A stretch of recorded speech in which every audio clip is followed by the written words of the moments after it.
Okay, we'll make a start. Good evening, everyone. Thanks very much for joining us tonight on our next Northumberland FA coaching development event. Just before we start, just want to share a little bit of information around a new Coach to Coach programme, which we used to roll out 5 or 6 years ago. We're going to launch in the spring, summer of this year. This will be a support programme for coaches and clubs to further develop all ability levels on their coaching journey. It'll be a mix of CPD events, currently like what we're doing at the minute, but obviously face-to-face. There will be some online aspects as well. And there'll be around bespoke workshops for your club development, some mentor support for coaches as well. We'll be sending more information out to yourselves and clubs over the coming weeks, so look out for that. Also, everyone joining us tonight will receive an hour CPD for attendance, which will be added to your fan. So if you can just make sure, as the email that Helen sent out today, that you email Lynn Barber your fan number, we'll get that added to your fan for you. That's something we've been working on a few months now with the FA. But we're eventually getting it sorted. So hopefully on future CPD events, specific ones, we can get some hours added to your fan number, which is going to be fantastic. The webinar tonight, engaging players away from the training pitch. The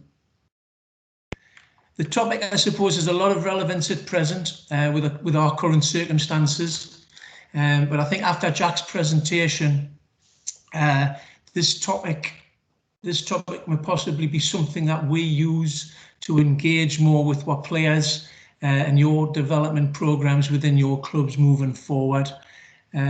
Jack would like as much interaction as possible throughout the presentation. So although we ask for everyone to mute their microphones, turn off cameras for a better quality presentation, we ask you to enter your feedback, answer questions on the chat. And if you want to ask something, if you just click on the hand, me or Jack, I'll say that and we will try and get to you as and when we can. The webinar will be recorded and put on the website and our YouTube channel at a later date, hopefully by the end of the week. So if someone's missed it and wants to look at it again, you can do on them sites. So on to our guest presenter. Well, Jack's someone I've followed since we worked together for a short period of time at Active Northumberland in the sports development department several years ago.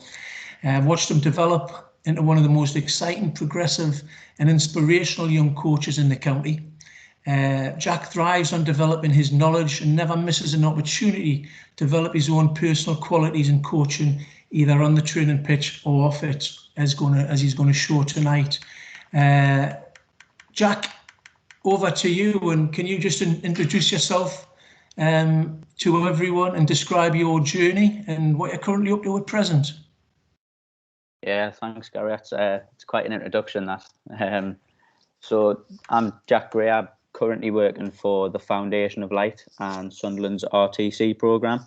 I started coaching when I was 15, which is 8 years ago now, just by chance, really.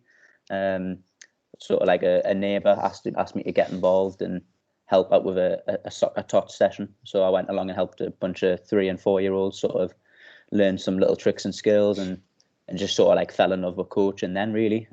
Before that, I had no intention of being a football coach, but after that sort of one session, decided that was what I wanted to do. So started coaching at a couple of grassroots clubs, basically getting out the house as much as I could to go and learn how to coach and how to work with young people.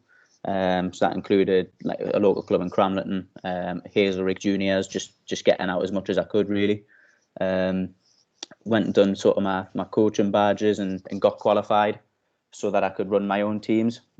And eventually, obviously, I went to Active Northumberland, where I was actually a disability coach for the short time I was there. But while I was there, was offered a job at the Foundation of Light full time, luckily. So left active Northumberland and went there to coach full time. When I first started, I was coaching within our early years program. So pretty much the bulk of my coaching delivery was working with 3 to 5 year olds. And that sort of changed now, where I run the player development program. So we have an invite only program for talented players in the Northeast who can come and get some extra training on top of their grassroots clubs. There's around 400 players in that, and I sort of oversee that and manage the program, as well as coaching the under 10 girls at Sunderland's RTC, which is the regional talent club. So fortunate enough to coach them and be with them twice a week. And on top of that, away from that, still coaching grassroots. So I've coached the men's team at Cramlington United. I suppose the reason behind doing that was, one, to get out my comfort zone, because I'm quite comfortable around children and young people. So I wanted to see if I could coach adults and players older than me. So I've been doing that for around 4 years as well.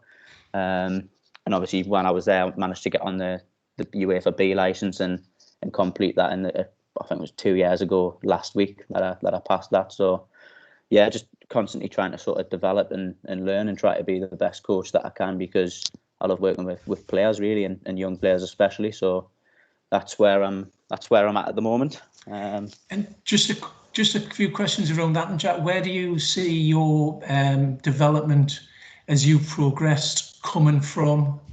Is it by courses that you've been on, observing other coaches, being on the pitch?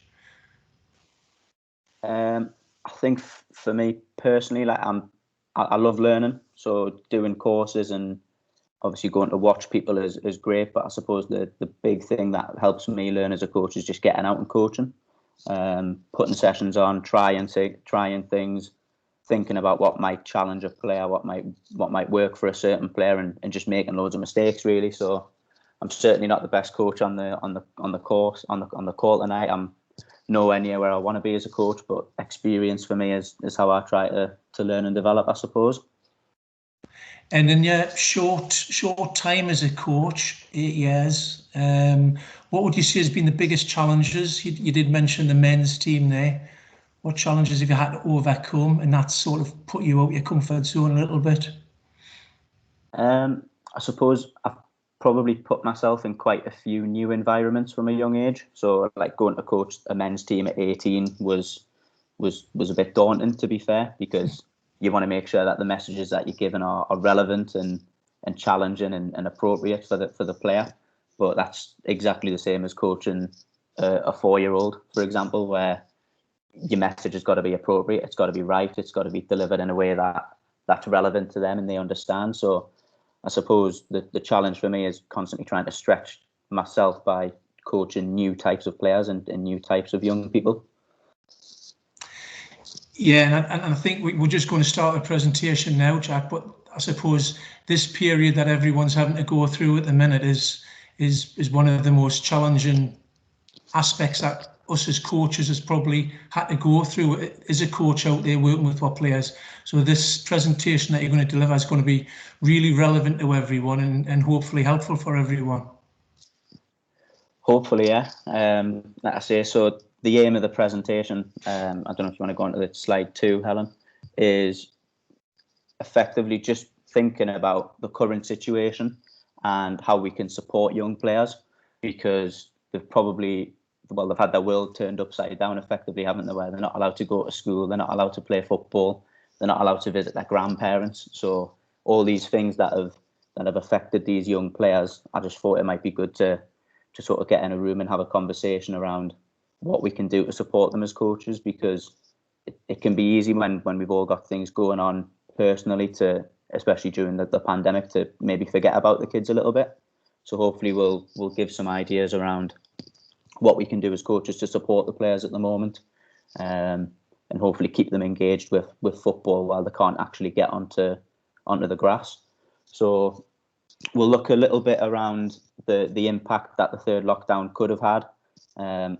Hopefully I'll share some ideas that we've done at the RTC and the foundation and Cramlington around engaging players, and hopefully we might start to get some ideas around, well, when we do go back to playing football, is there anything that we've learned and we can continue to do with players to help them develop as young people and as footballers? So that's the aim. Like Gary said, please jump in at any time and raise your hand, ask a question. I don't want to be sitting here and just sort of like talking to people. It's not how I like to deliver. So like I said, just jump in at any time, put a question in the chat. I'll happily stop and talk to you as we go.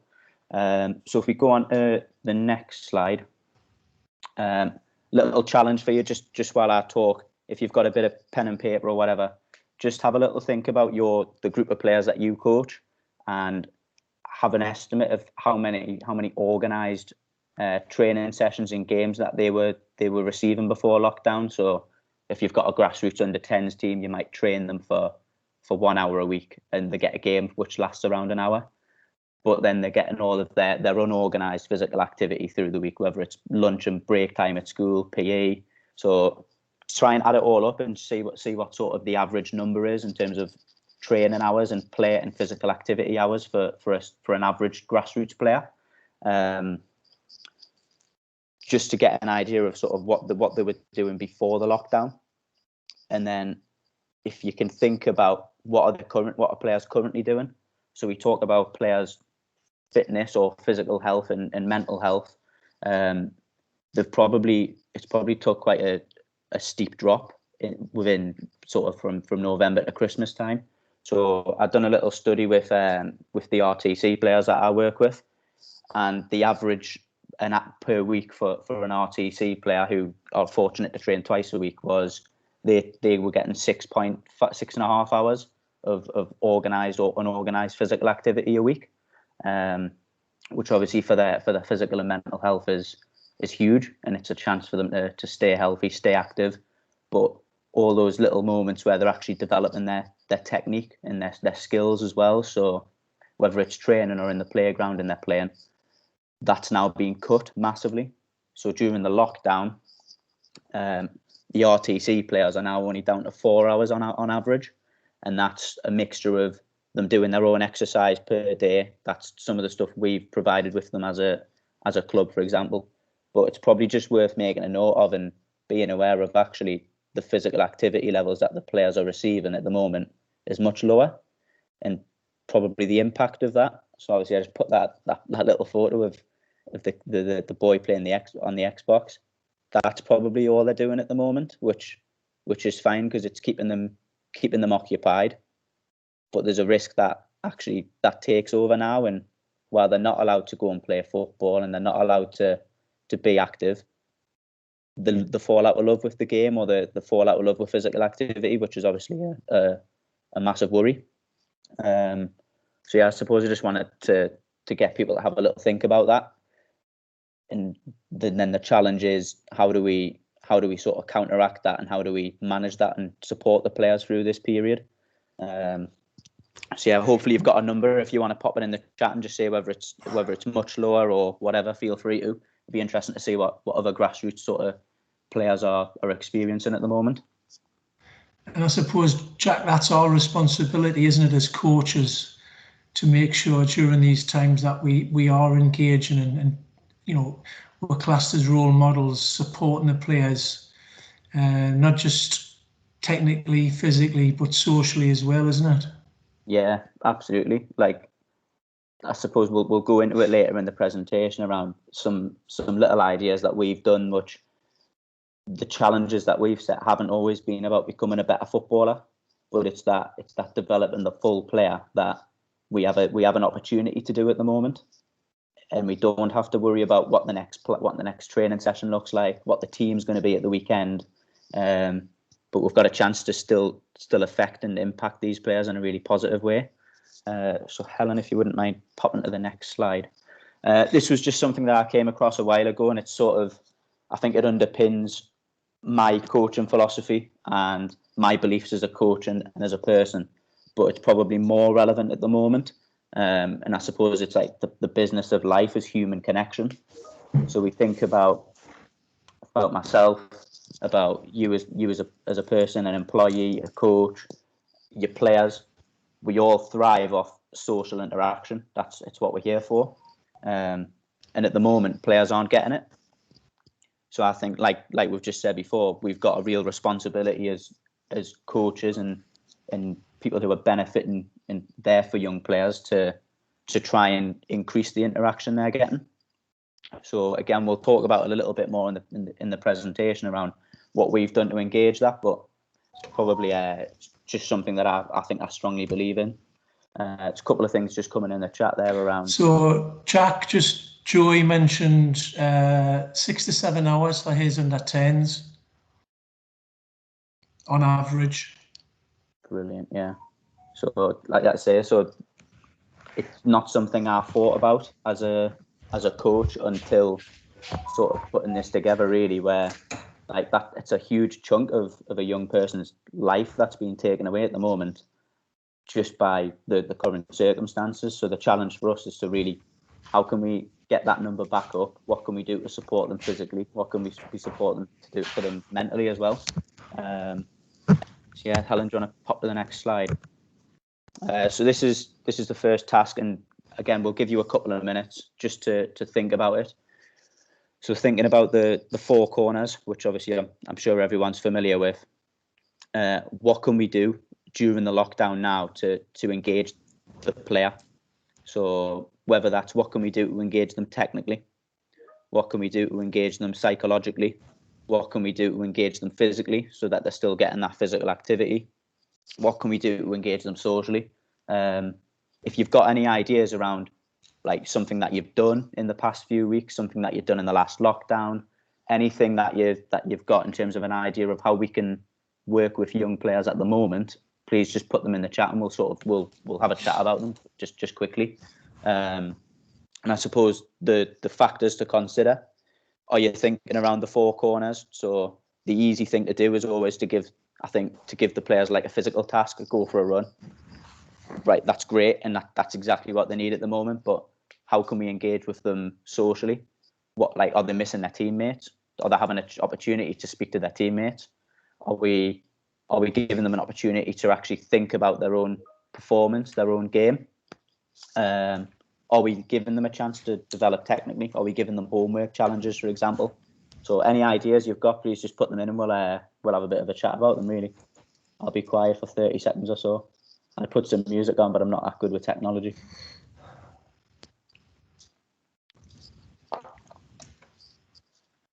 And a lot of the stuff that's coming through in the chat is basically a half of what they would normally do, Jack. A third in some teams, which is an awful lot, isn't it? Yeah, massive. And I suppose that that's only just thinking about the organised training as well. So when we get them on a Tuesday night and a Sunday morning, that's been cut out completely. But there's the break times at school, there's the lunch times at school where they're running around playing invasion games, playing football at lunchtime. All these things, like the extra training they go to, the weekend when they go to the park with their grown-ups, which they might still be doing, but not for as long because we're all a little bit worried about being out in public. So all those little moments, like, they add up and they'll impact the player massively. A couple of really good ideas coming in the chat here, which I'm sure we'll talk about a little bit as well.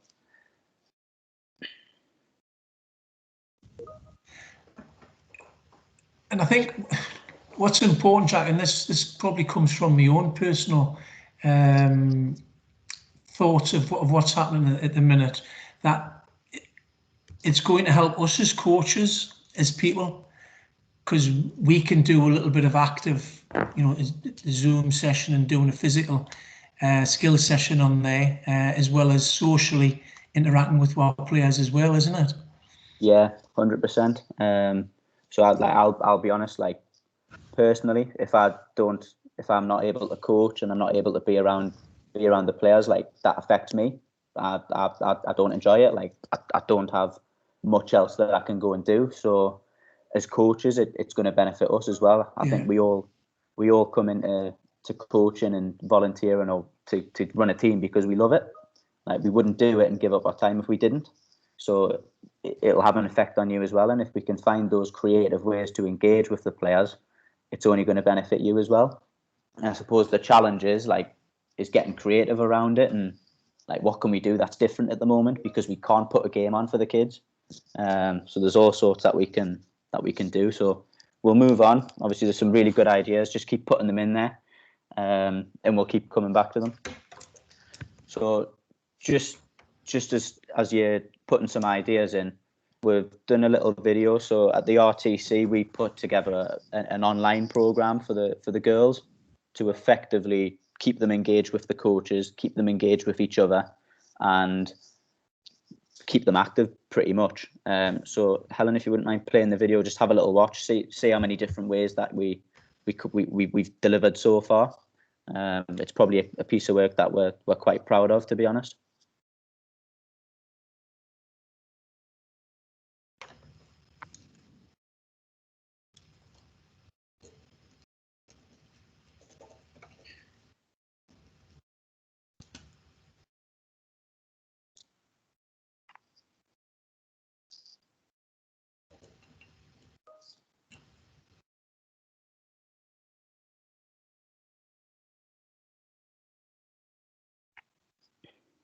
Got some absolute ballers in the RTC, by the way. Some of the stuff they do with the football is ridiculous.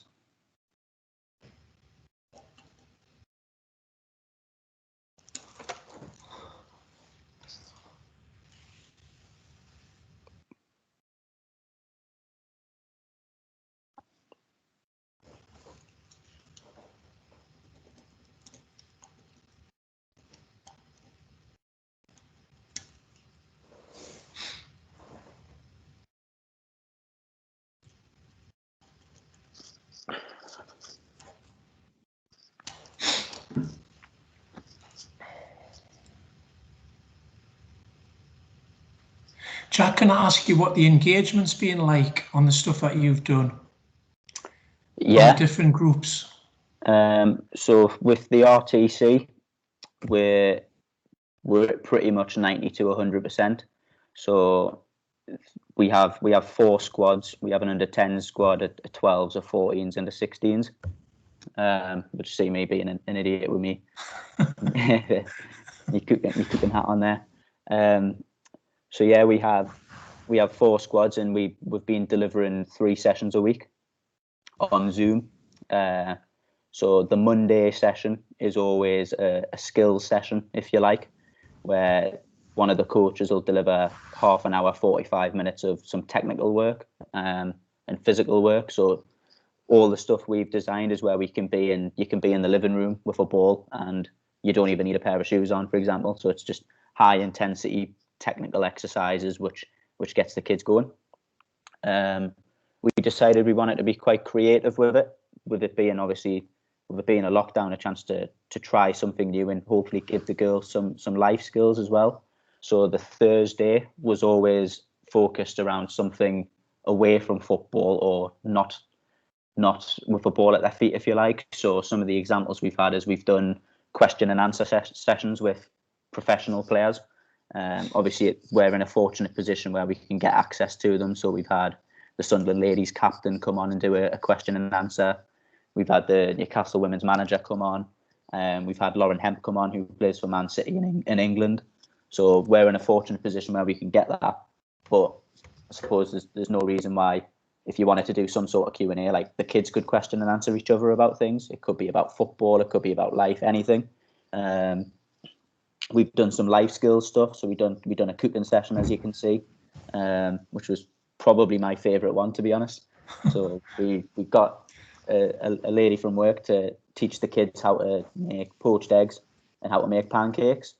And I suppose the link back to football was, well, it's healthy food that you can have before a game on a weekend.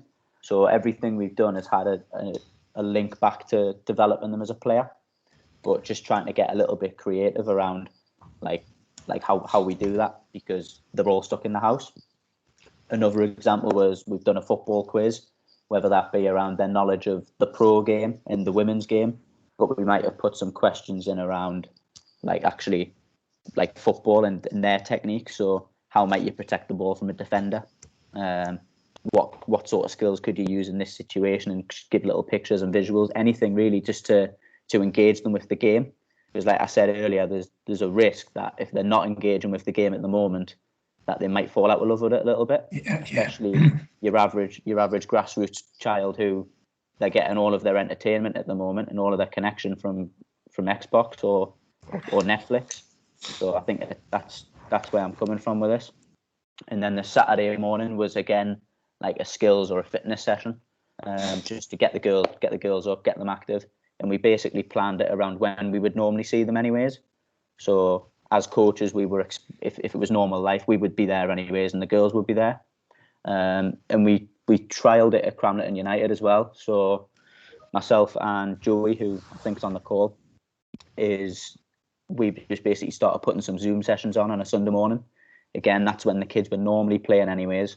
So we get them in their living room, we get them on Zoom, and we just beast them with some little technical exercises and physical exercises just to get them active again. And the uptake on that's been unbelievable, to be honest. We've had over 100 players from the club come on every weekend. So it's a little bit of work for us because we have to be creative and adapt as coaches to plan. But the benefits of it is the kids are getting active. They're getting to see some of their teammates. They're getting to have some social interaction again. And if you want to go really far with it, like, you can challenge them to set themselves up on Zoom. So now they're working on IT skills and all these things around just developing a person, not just the player. And I think that's where we can take the program during lockdown. It's not like, and eventually when we get back to playing football, well, you're going to be coaching young players who are now better young people because of what we've done, and it makes your job easier as a coach. So that's sort of that's been the idea behind it for the Zoom stuff. Jack, there's just a question. There's a question come in there from Dave, around, within grassroots, it might be more difficult to engage with the players. If the young people, boys or girls, are working within an RTC, and as an example, like yourself, it's easier for the parents to engage in that because they want to develop the players that way. But have you found you've done successful stuff at Cramlington United? Yeah, I suppose the stuff we've done at Cramlington United was being successful because it's fresh. So they've never been on Zoom to do the home training sessions before. Yeah. I suppose if we're struggling to engage players, can we get creative around it? So is it always the coach giving the ideas to the players, saying, "Oh, like, let's do this"? So like, if I could go to a group of players and say, "Right, let's go on Zoom and do some training sessions," they might not want to do that. Can we ask the kids, look, we've got an hour on a Tuesday when we would normally train. Do you just want to do something together, but obviously at home? So, and it doesn't have to be football, I don't think. Like, it could be, right, let's set up a FIFA tournament and you can all play each other online, and the winner can choose a physical challenge for everyone to complete. Like, just getting creative and seeing what the kids actually want to do to get that buy-in, I think, is probably the way around that. Yeah. The parents is obviously another challenge as well. So if anyone's got any ideas around engaging parents, feel free to put them in the chat for other people to see as well. Suppose one thing that we've done to engage parents is setting little homework tasks, where it's been a player and a parent challenge. So it might be a good time to move on to the next slide, actually, Helen, just thinking around that. So what we've set for some of the players at the RTC, and we do this at Cramlington United as well, is a little weekly homework challenge sheet. Would you mind going back one? There we go. So like you can see, we've set some technical challenges for the players to do, but we've also set some different challenges. And I think one thing that young people thrive off is competition. And sometimes as coaches, we try to go away from competition, where it's like in normal life, it's, oh, well, the score doesn't matter. Like, it does. It always matters to a kid. How we manage that and how we deal with that as coaches is the challenge. So one thing we've started to do, which has got quite a lot of good feedback from parents, is like a parent or a sibling competition. So the example on there is balloon keepy ups. So it's the player against the parent, and whoever does the least amount of keepy ups with a balloon has to hoover the living room. Now all of a sudden the parents are thinking, I've got a day off doing the chores here. So now we're getting the kid active, we're getting them interacting with their family instead of sitting on the Xbox all day. And it's just a little bit of fun, but get them to video it, send it into you so you can see what's going on, like just little things like that around getting creative again to keep people engaged, I suppose, is the challenge that we have.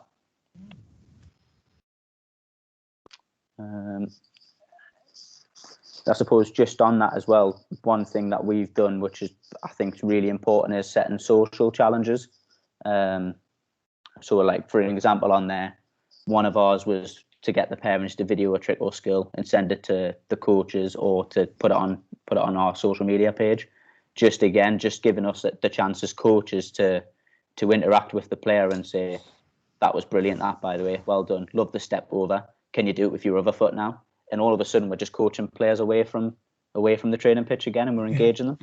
And again, like, it doesn't have to be football related. How many grandparents are missing their kids? All of them. So is there a chance to just say, look, why don't you FaceTime your grandparent and tell them about your challenge sheet? Tell them what you did at home today. Tell them all these different things. And it's just another way that we're doing something for the players. We're engaging with them and setting challenges. And I guarantee if you do something like that, the players will buy in and they'll be buzzing to tell you what they've done.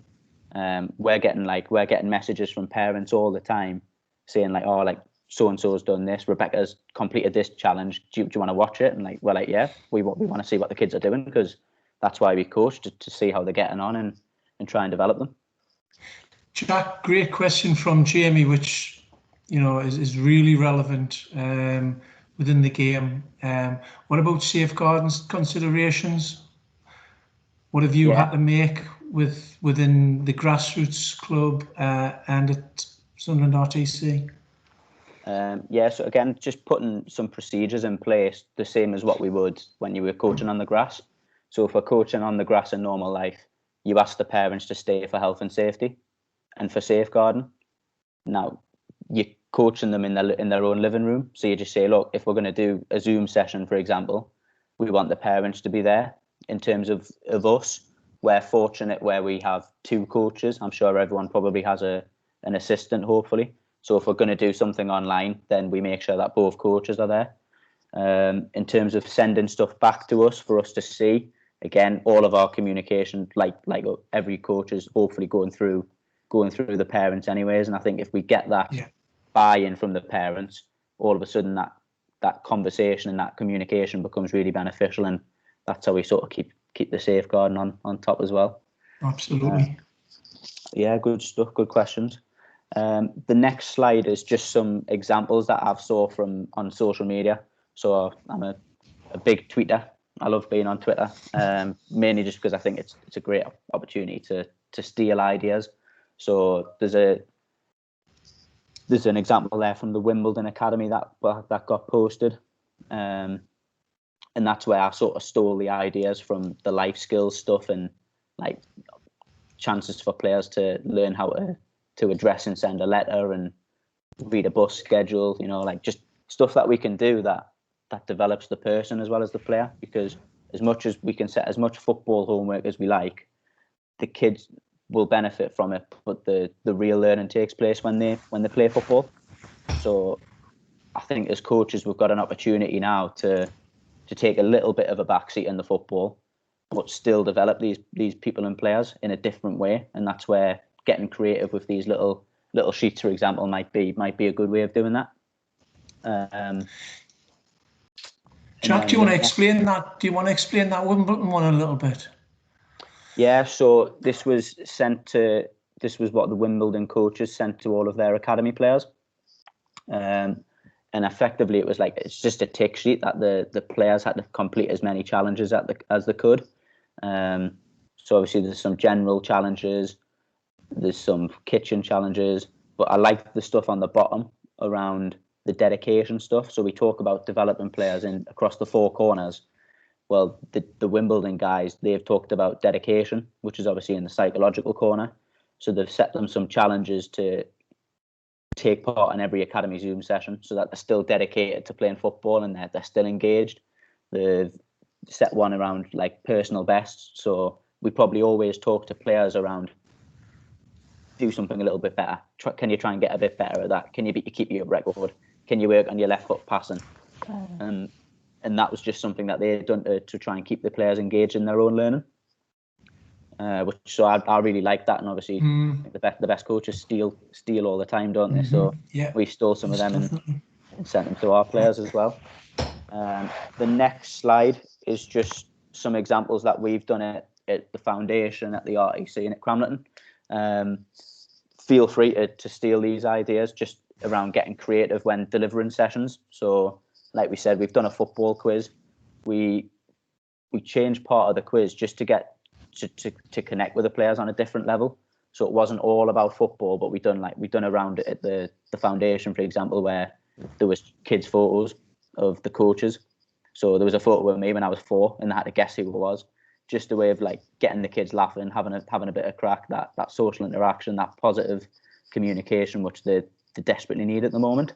That was one way we done it, and then we tried to get a little bit creative around how we delivered technical sessions.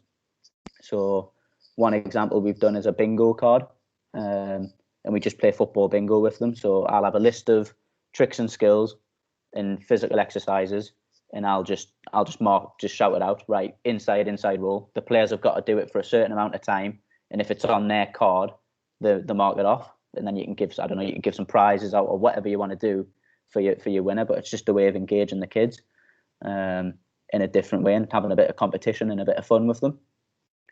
The other one that we've done was the House of Cards. So we just got a deck of cards, which hopefully everyone's got. If not, I'm sure you can create your own online with a website or whatever.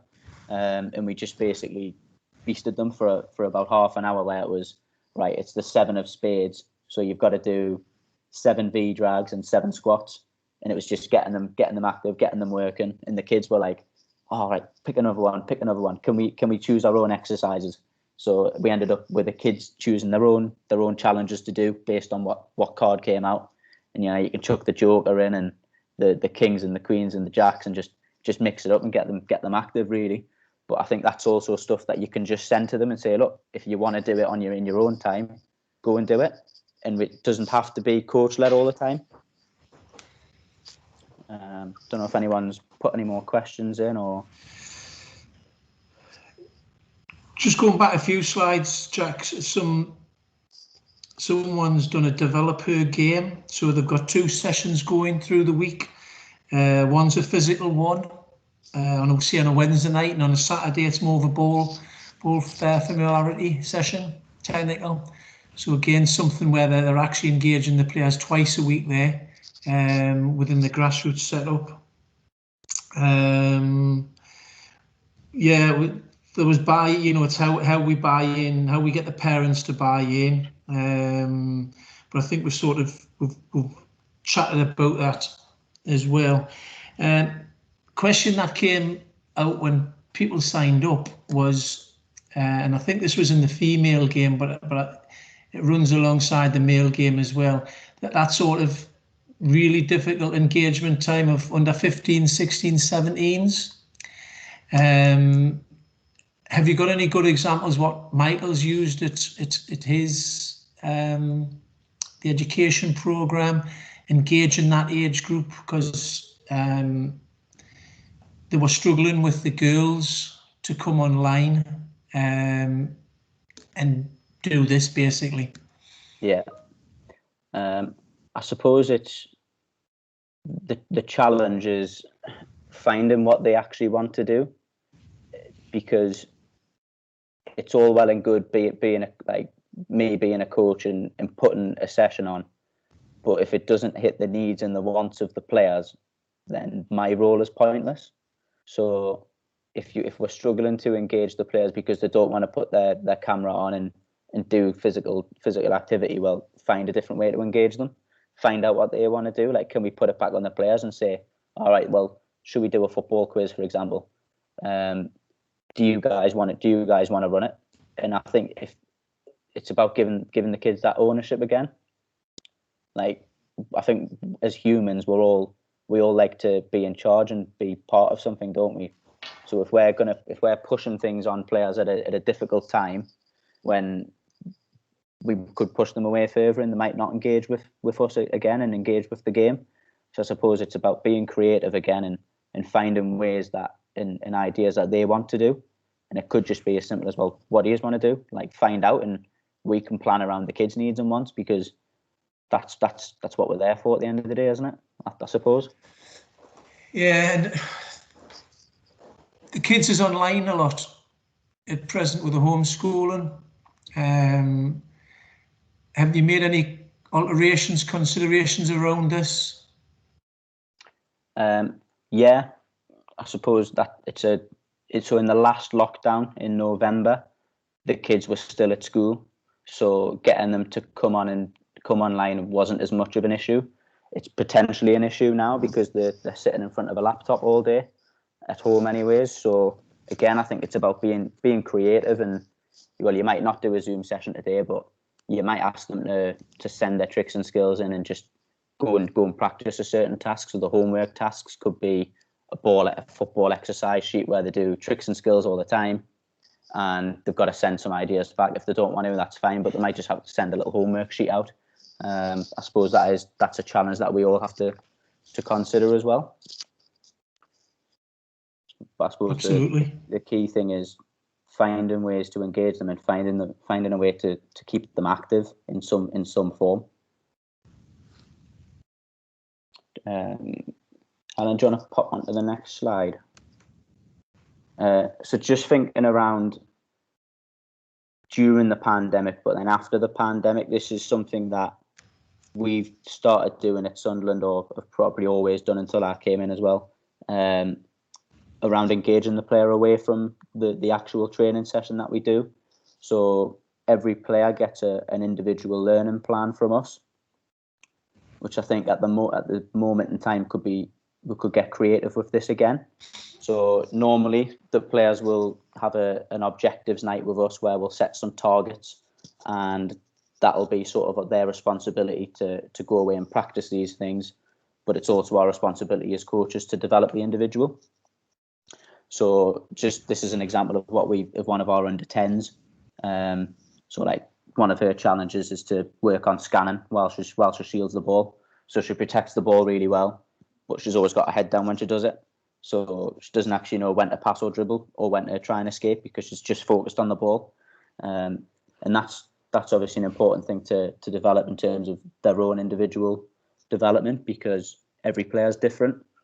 But I was just thinking around what a great time for players to actually reflect on their own performance and reflect on their own ability at the moment. And it could be a way where they write their own individual plan. Again, giving the player some ownership. I was thinking around, if you ask any kid now, one of their role models is probably a YouTuber. That's the big thing now. So could we set the players a challenge of creating their own YouTube or vlog, I think it's called, where they talk about their own performance. And I suppose when we do get back to football, they've got a reference point of where they're at in terms of themselves. It's personal.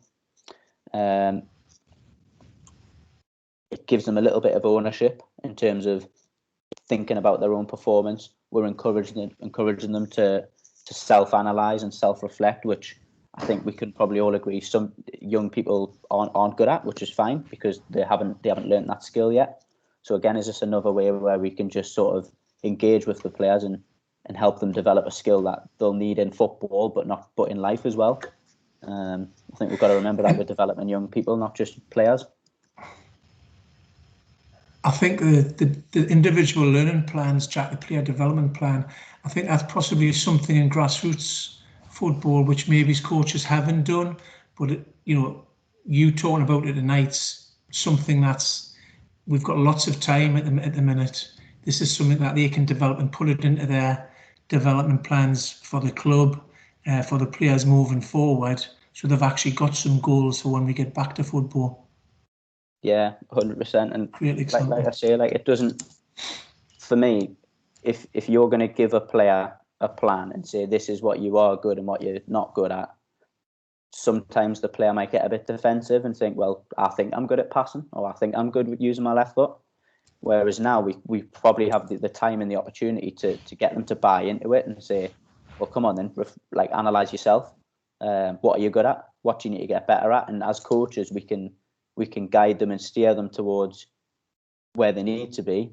But actually, if we're not getting the buy-in from players around it, they're probably not going to take much notice of it. So our under 10s, for example, at Sunderland, they all have a huge say in this. So we might say, like with this player, for example, well, we need to get better at scanning while shielding. But if she turns around and goes, no, I'm class at that, well, it's our job to try and challenge that in a positive way. But there might be other things that the player thinks they're not very good at, and we might say, actually, you're okay at that, but we might focus on that a little bit later. Let's prioritise these 3 things to help you get better. And I think if we get that buy-in from them, then we develop them as a person and as a player, and it makes our job as coaches a lot easier as well. Jack, someone's asked a great question there, that coaches might be inexperienced at IT and might be worried about delivering something online which hasn't really got the quality that the players might be looking for. Would you be able to share your stuff that you've developed with them? I know you've got your email address on the end of this presentation. Is that something that you're comfortable with? Yeah, absolutely. I suppose that what we've done is we've done online stuff, but it's not the only way we've engaged players around, like getting on Zoom or Microsoft Teams and just delivering online. Like the stuff we've done is try to be quite player based. So for example, the homework sheets, or just sending the parents a text and say, oh, challenge them to watch a game tonight and watch a certain player in their position. Like, again, you're engaging with the players and you're connecting with them. They're starting to take ownership of their own learning, but it doesn't necessarily mean we have to deliver something. But if anyone wants sort of like resources or plans or any ideas around how to do it online, then yeah, I'm happy to share what we've done already. Yeah. I think it's like anything. It's new to a lot of coaches, people, having to work like this online, and it's getting out there and practicing, isn't it? Yeah, absolutely. Do you want to pop to the next slide, Helen? So this is just something that for me has been one of the highlights at the moment. So in the player development program, we have obviously a lot of young players, and one of the challenges we decided to set them was around social action.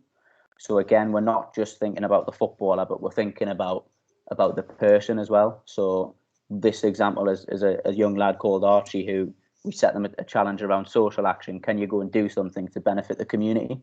And Archie decided to raise money for a food bank by baking cakes and selling them. And anyone that donated, he would give them some cakes. So I'm just thinking around, like, yes, he's a young footballer, but it's not just our job to develop him as a young footballer. Like, what a brilliant example of someone who's learning to be a good human being and a good young person.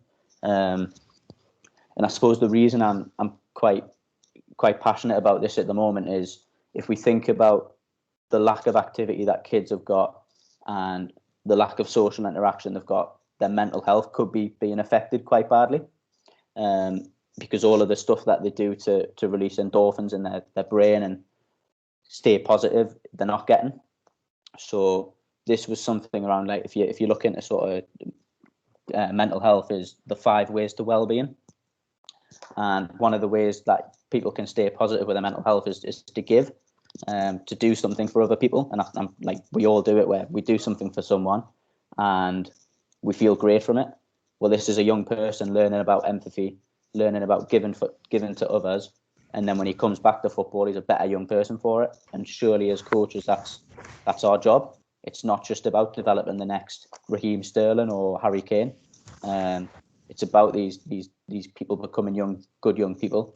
And I suppose you've got to remember, 99% of the players we work with aren't going to be a professional. So if we can if we can develop them as people, as players, then we're doing our job right for me. Do you want to pop to the next slide again? Brilliant. Again, that's just an example of what we've sent the players in terms of daily footwork challenges. So didn't have to get them online to do it, but there's your challenges, go and practice. And again, like, players are then developing technically, so we're giving them a chance to refine their technique and to refine their skills while they can't train and play. But then, can we get creative with this again? Can we use this after the pandemic and say, if we've got a full coaching program, can we create a homework task for every week? We're doing a session on long passing. All right, well, your homework this week is to go and practice your long passing. And it's so simple, and it just takes a text message to the parents. And all parents want their kids to be the best they can be, so they'll buy into it. I really think that. You've just done a session on dribbling 1v1s. All right, get yourself in the garden with a cone or an object. Can you go and practice the skill we worked on tonight? And we could do that over a full season.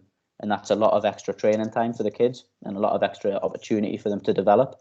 And again, just taking ownership of their own learning. So you'll have players who might not do it, but then you'll have players who will absolutely love it and will go and practice, and they'll want to tell you about it. They'll get the training when we get back, and it'll be like, oh, Jack, I've been practicing the reverse step over. Watch us here. And it happens all the time, doesn't it? Like, you get to a session and that kid wants to show you something straight away. They get there. Look what I've been practicing. And that's just another way that I think we can do more for the players. Jack, how is that differentiated from your RTC, your foundation phase stuff, to the senior stuff at Cramlington? So in terms of the senior stuff, we try to make it obviously more age appropriate. So with the adults team in the past, we've set up a Strava group, for example, where the lads are now in a competition every week to try and run the most miles. We've done stuff in the past just around social stuff, so getting online and doing a race night, for example, just doing a football quiz, just stuff to keep the players engaged. And I think even though we're working with adults, there's still that risk that they don't come back. And I think if no coach wants to lose players because they fell out of love with the game. And adults will be the same as kids at the moment, where they're finding new hobbies, they're finding new ways to stay entertained and stay busy. And there is that risk that we fall out of love with the game. So if we can do things to keep them engaged, that's just as important for me. Yeah, good. And I suppose all this work that you're doing at present, Jamie's coming up with some great questions here for you, Jack. What one thing will you sort of retain from this over the last 10, 12 months, possibly by the time we get out of it, when we go back to normal? I suppose that's a good question for everyone, really. Yeah, it's a great question. I think personally, mine will be something as simple as the homework tasks. So in the past, I think we plan our session, we do our session, and then we forget about the session. And that's the way that we coach, because we've all got busy lives. But I suppose the one thing I would keep when we go back to normal is finding the most easy, engaging way to engage with the players away from the pitch. So I think for me, I'll probably use a homework task where, right, we've done this tonight at training. Can you now go and practice this at home, which links to it? And we're going to use the first 5 minutes for you to show me next week at training. Little things like that will probably be the big thing for me. And ultimately, as coaches, sometimes we complain that we never get enough time with the players. But I think from this experience, once we get back in the pitch, and whether that's once a week, twice a week in a game, this work in this way has given us an opportunity to get an extra hour or whatever you want to do with the players virtually, isn't it? Yeah, I think, you've hit the nail on the head there. Like, we all wish we could train the kids for 2 hours. We all wish we could have them every night of the week, if your schedule allows. We wish we could do more for the players. Well, now we can, but we don't need to be there. and it's just about being creative and finding ways to do that. And I suppose if we take one thing and try it and it works, great, keep it. If it doesn't, try something else. Like I'm sure the kids will love practicing things at home and trying to get better, because they want to impress you. They want to learn. Like, kids are always intrigued to learn. So it's a good point. Should we pop to the next slide? So yeah, this is just again another way that I think we can engage with players around, like, using role models. So Ronaldinho was my hero as a kid. I used to sit and watch him on YouTube for hours and then go and practice his skills. Could never do any of them, but that was what I used to try and do to learn. And that's little Archie that I showed you before. His favourite player is Marcus Rashford. Now, I don't think it's a coincidence that he's now donating to food banks, because Marcus Rashford is doing it, and he's sort of supporting young people with the food. So I think, like, that's how influential a role model can be. Archie watches a kid play football, and he thinks, "Well, wow!" He searches him on Google. Look what Rashford's doing for the community. Archie now goes and copies that and becomes a better young person for it. Just the way I used to try and copy Ronaldinho. Obviously, nowhere near to the level that Archie did in terms of getting some success. But I think it's really important that we try and use role models, especially at the moment, because we can't contact the kids and we can't be that influence with them in person. So is there a way we can use role models, whether it's can you go and watch that game tonight? Watch this player, see what they do when they have the ball, see what they do when they don't have the ball. Little ways just for players to start engaging with football again. I don't know if anybody saw the James Maddison interview the other day after Leicester beat Chelsea, but it just sort of stuck in my head. I think I went back and watched it about 3 or 4 times. So if we can push young players towards these positive role models, they can learn from them. So James Maddison talked loads about hard work, listening to your coaches, like being relentless with your work ethic, having a game plan, like all these things that I think if young players really listen to and engage with, and they will, because he's one of England's best players in my opinion, like, all of a sudden they're going to start thinking, right, I want to be like James Maddison. What did he say? Oh, he said you've got to work hard. Brilliant. Well, I've got no excuse now. And if they see people at the very top having those same key messages as what we're giving them on the ground, it aligns and it helps us, doesn't it? I suppose just one thing to consider is what if they don't have these positive role models? So again, do they just fall out of love with football? Do they stop watching it? Do they fall out of love with the game, and do we lose them? So yeah, I suppose that the challenge for that is can you send some examples of good role models for your players to look at and challenge them to send a reflection, right? What key messages did you take away from that interview, or what did that player do that was excellent for you? Like, what did you do that really made you go, wow? Can you go and practice that now? How many young kids when we were all younger practiced the Maradona because they had Maradona as that role model? It's just another way of that I think we can use to connect with players. Next slide, if that's all right.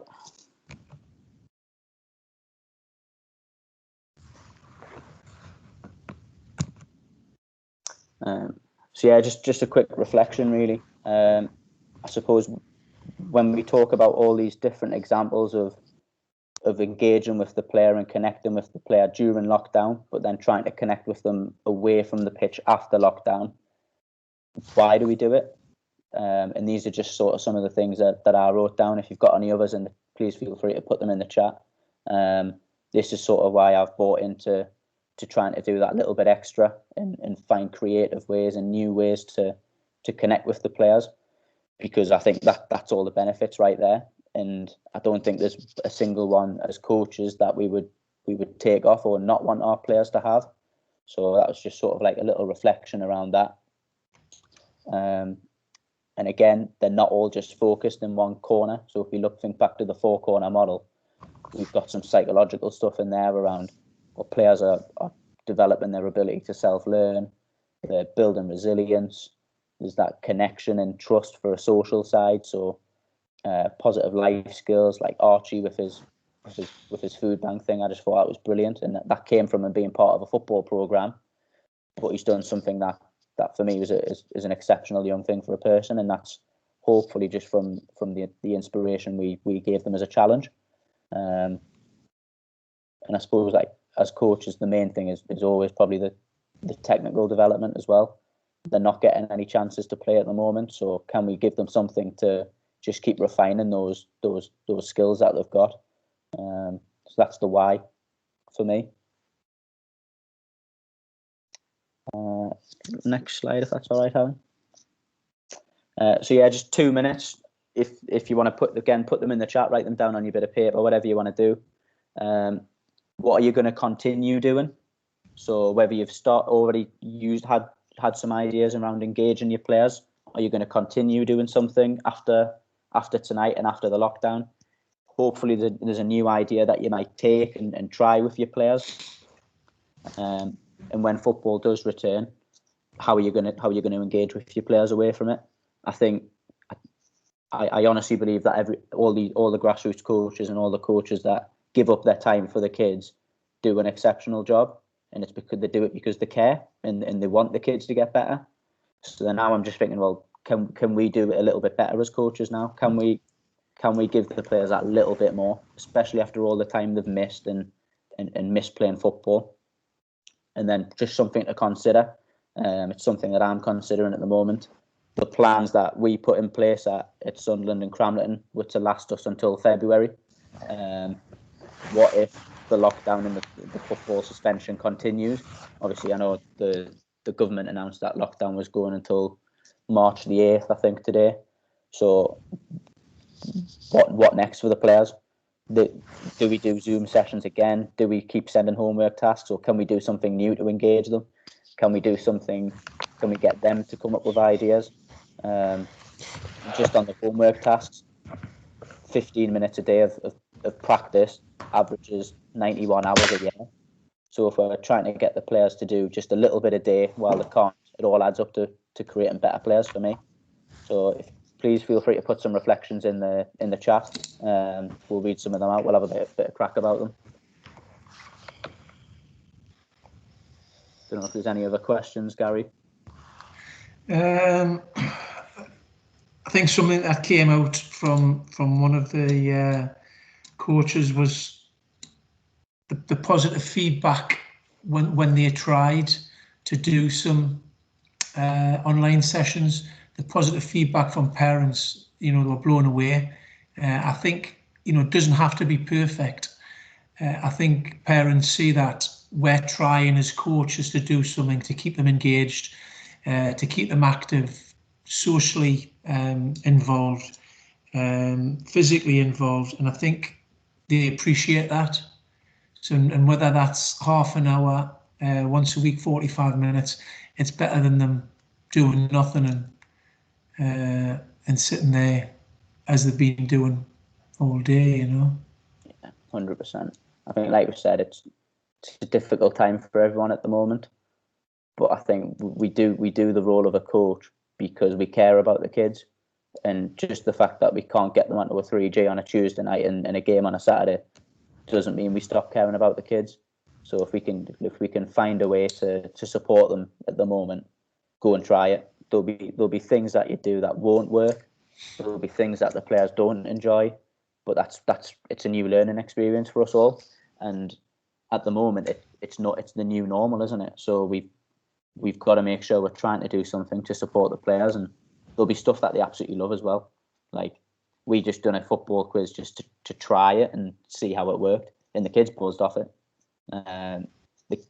The sessions that we do are so basic, and it's a square, it's your living room, and you're just doing tricks and skills and little challenges, like how many ways can you get the ball from the floor to your hands, and it's so simple, and it's stuff that we probably wouldn't use our training time for, but it's so good for the kids because, like, they're watching their mate try and flick the ball up, and then they're trying a new way themselves. they're active, they've got a ball at their feet, that it feels normal for them because that's what they're used to at that time. That's sort of the idea. I think I've got one more. Peter's just said here, Jack, try and keep some normality into a not so normal situation. Simple, stay in touch with the players and parents and see what they would and wouldn't like to do. You know, the takeaway from tonight for me, Jack, is trying to think outside the box. Been some great ideas there. Be as creative as possible, and I think it's our responsibility, isn't it, as coaches, to try and keep the players engaged with the game as best we possibly can. And it isn't easy, but as I've said, I think it's our responsibility to try to do that. 100%. I think what you might have to remember as well is that hour a week that the players get with you could be the best hour of their week. Like, football might be their absolute passion, and the one training session they get on a Tuesday night is the best hour of their week. They don't enjoy school, they don't enjoy the other sport they do as much as football. So if we can continue to give them that, well, you're doing so much for the players already. And it's just being creative. Like, we done a question and answer with us as coaches last Saturday. So there were 3 coaches on a Zoom call, and the players had to ask questions to us. Now, they could have asked questions about how they could develop and get better if they wanted to, but some of the questions were crazy. Like, it had nothing to do with football. It was like, oh, well, who did you play for as a kid, Jack? Now, it's such an easy thing to set up and do, but the kids buzzed off it, and that's got to be what it's about. Like, what would you rather fight, a lion or a crocodile? Like we don't care about what the answer is, but the kids were intrigued by it, and that little bit of social interaction with us as a role model, like, could have made their week. It's like little simple things for me like that. I think I've got one more slide with just a little video. So this is probably one of the key messages that I'd like us to take away. So based on the online sessions that we've done and the tasks that we set the players at the RTC, this is just something that we got back. So Rebecca, just as a bit of a background on her, Rebecca is one of our under 10 RTC players, and before lockdown, she gets a little bit nervous before games, and like she's fine with me telling people this.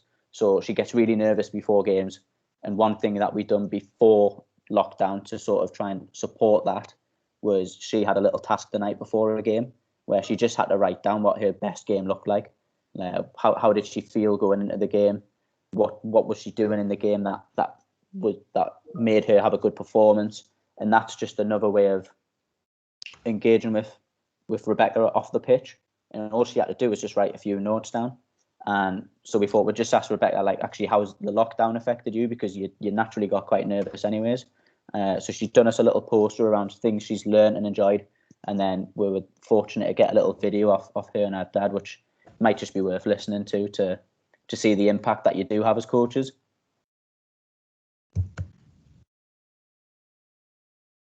Hopefully the sound works.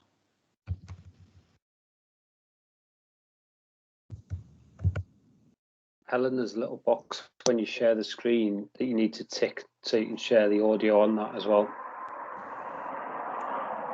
So you'll need to unshare and then reshare it by ticking the box.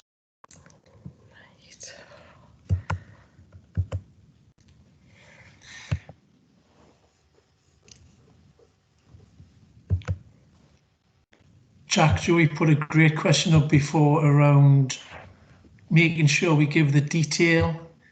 We can still be given little golden nuggets within Zoom sessions, so the players are still getting the detail like you would do on a pitch. I think that's really relevant as well. Yeah, 100%. Good question. So I suppose if you are going to plan an online session, for example, or a Zoom session, think about what is relevant to the game and what can they actually purposefully practice.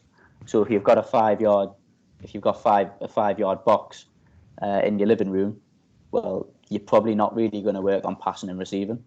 So plan your sessions around what you've got available. So one example we've used is we've done a lot of individual work in terms of dribbling and beating defenders.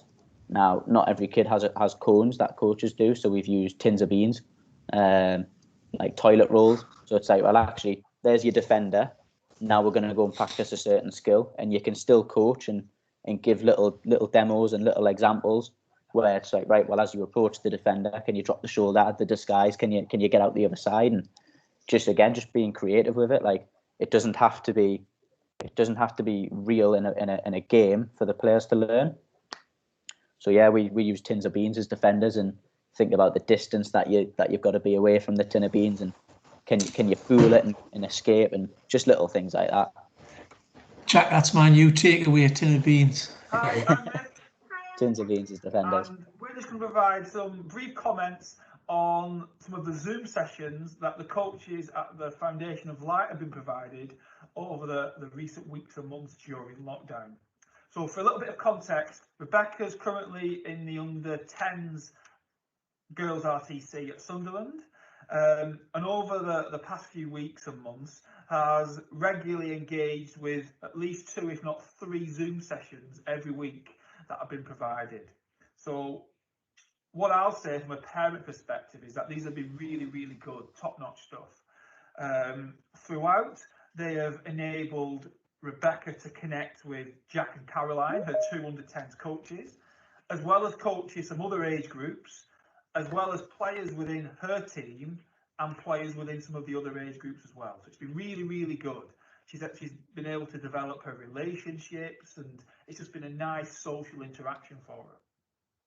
As well as that connection, it's enabled her to feel valued and comfortable and happy, and also challenged, which I think is key. It took her out of her comfort zone a little bit, not only to develop her football skills and prowess, but also to develop her self-confidence, for example, and self-regulation skills, such as her ability to reflect and be independent and take responsibility. And she's really, really enjoyed it. So we also think the fact that the sessions are very much underpinned by autonomy. So it's about the girls, and they have a big input into this, and they're constantly asked to provide examples, for example, of skills or whatever. And also the goal setting and targets have been really good for Rebecca personally, in terms of helping her to stay motivated and wanting to come to the next session. As well as the football related Zoom sessions, they've done a really good job in offering a whole range of other aspects to engage the children. So for example, they've done various strength and conditioning sessions, which are really fun and innovative and inclusive. There's been a range of healthy eating sessions, teaching the girls about the benefits of a well-balanced, nutritious diet and how to go about cooking some of these things, as well as various high-profile guest speaks by current international and national level women footballers, and also various quizzes and introduction to sports psychology, such as mindset and goal setting. So from a parent perspective, great stuff, really good to see, and can't thank the coaches anymore. Just to finish off, we'll just ask Rebecca for a little bit on her input into what she thinks as well. So Bex, just want to talk a little bit about the football sessions as well, and what you really like about that and what you think is good. I like the skill challenges and target sets because they're all really fun to do and they challenge me a lot.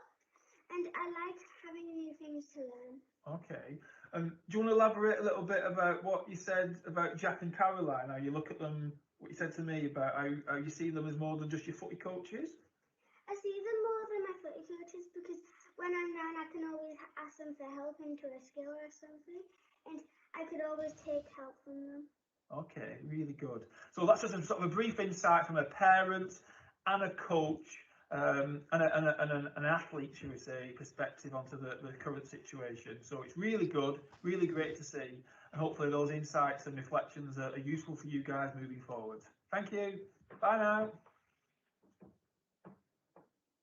Yes, I suppose the key message there was like, it was so many simple benefits that the parents and the players saw, and it's nothing like there wasn't really a mention of, oh well, Rebecca's got better at tricks and skills and Rebecca's became a better footballer or a better defender.